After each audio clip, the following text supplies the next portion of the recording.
aqui mais uma aula sobre história de Santa Catarina na República, só que vocês têm que tomar cuidado com o seguinte, tá? A questão Palmas, ela inicia no Império e termina na República, né? Então, pode ver que ela começa em 1880, vamos dizer assim, e se arrasta até 1895, tá?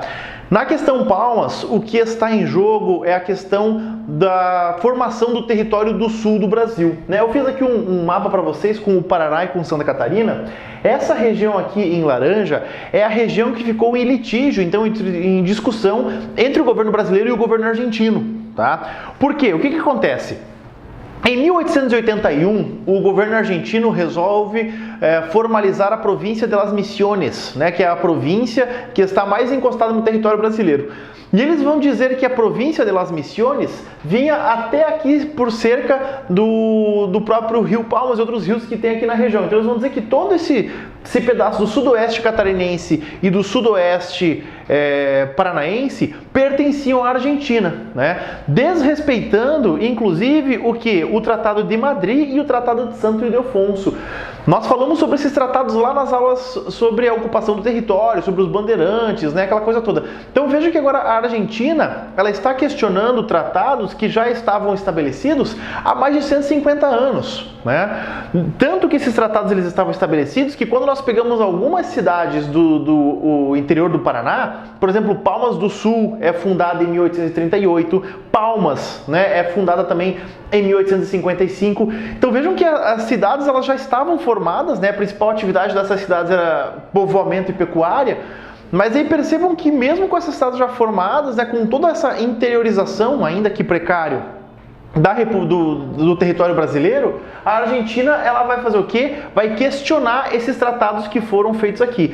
Claro que a Argentina, o que ela vai alegar? Ela vai alegar que esses tratados foram feitos pela coroa espanhola, né? Então não foi a Argentina quem fez. Esses tratados eles não foram ratificados pelas instituições argentinas também, né? Então vão ficar nesse jogo, tá? A gente vai ver que em 1889, antes da proclamação da República, tá? Começo do ano de 1889. Então cuidado aí.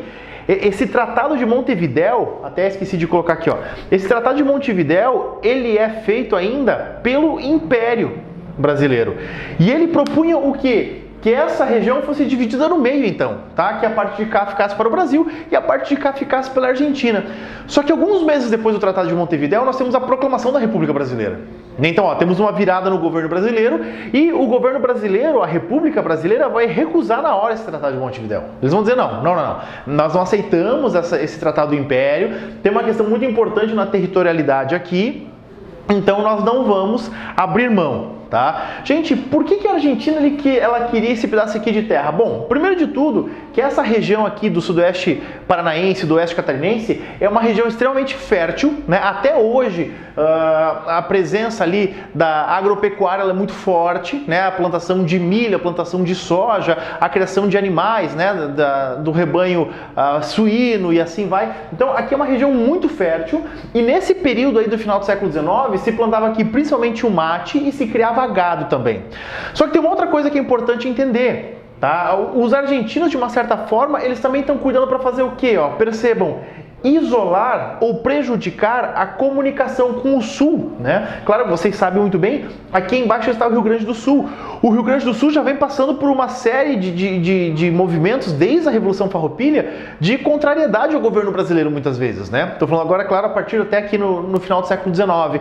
Então os argentinos, atendendo uma agenda também de agressividade externa, uma agenda diplomática, eles querem estrangular a comunicação com o Sul. É uma tentativa também de isolar o Rio Grande do Sul cada vez mais do Império e depois da República Brasileira, tá? Então veja que eles querem fazer isso aqui também, ó, né? Conseguir isolar a região sul do Brasil, tá? É uma questão ali diplomático-estratégica, tá? E isso vai fazer com que a República também recuse, né? Porque a República, não que o Império não tivesse noção disso, mas o Império já está enfraquecido nesse momento, né? Não tem mais muito como ficar brigando, mas a República vai dizer, não, agora nós não vamos mais aceitar.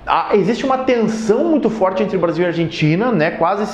O negócio quase descamba para um conflito armado, de fato, tá? Mas então, antes que ocorresse, né, que os dois países fossem para as vias finais da diplomacia, que é a guerra, o que acontece? O Brasil e a Argentina combinam de mandar a questão do território para o arbitramento do presidente estadunidense Grover Cleveland, né? Essa questão de pedir para um líder estrangeiro arbitrar em questões internacionais, ela era normal ao longo dos séculos XVI, XVII, XVIII, XIX também. Hoje em dia, quando há uma tensão internacional, se recorrem para os tribunais internacionais ou também para a ONU. Não se pede mais para outros países, né? Com a questão da Organização das Nações Unidas, isso caiu em desuso. Mas até então isso era muito normal, tá? Então, né, nossa, que diferente. Não é diferente. Nessa época aqui era normal. Então, na visão de Argentina e Estados Unidos, nada mais coerente do que pedir o arbitramento para o maior país das Américas, né? Eles também não queriam potências europeias se intrometendo nisso, tá? Vamos lembrar que nesse momento aqui da Primeira República, o Brasil ele é muito inspirado pelos Estados Unidos, pelo modelo político estadunidense, né? Inclusive nós éramos os Estados Unidos do Brasil, né? Então existe essa relação de proximidade, ao menos ideológica. Então eles vão chamar o Grover Cleveland, tá? A principal figura brasileira nesse processo é o Barão do Rio Branco. O Barão do Rio Branco, o pai do Barão do Rio Branco já participava das discussões aqui junto ao Império. E o Barão do Rio Branco, ele já secretariava o pai. Então o Barão, ele era um conhecedor da questão Palmas como um todo. E ele vai ser o representante brasileiro junto ao governo estadunidense, tá? Aí o que acontece? Em 1895, o presidente estadunidense, o Grover Cleveland, né, o presidente estadunidense, ele vai dizer que não, que esse território aqui, ó, ele é todo brasileiro. Não tem nada que a Argentina está reclamando.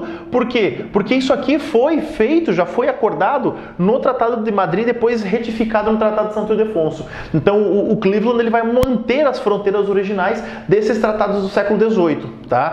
Em homenagem ao Grover Cleveland, é fundado no interior do Paraná, fundado não, desculpem, né? Mas aqui, ó, o município de Palmas do Sul passa a se chamar Clevelândia, tá? É uma cidade que ela existe lá até hoje no interior do Paraná, né? Que tem a ver aí com esse arbitramento. Mas vejam então que era o quê? Foi uma questão diplomática, né? Que envolveu Brasil e Argentina e que atinge diretamente tanto Santa Catarina como também o Paraná, tá? Assim como também na nossa próxima aula nós vamos ver mais uma questão que envolve Santa Catarina e o Paraná, mas de uma maneira um tanto quanto trágica, que é a questão do contestado, tá bom? Mas a gente vê na próxima aula, vamos resolver um exercício aí, qualquer coisa, dá um berro pra gente. Um abraço!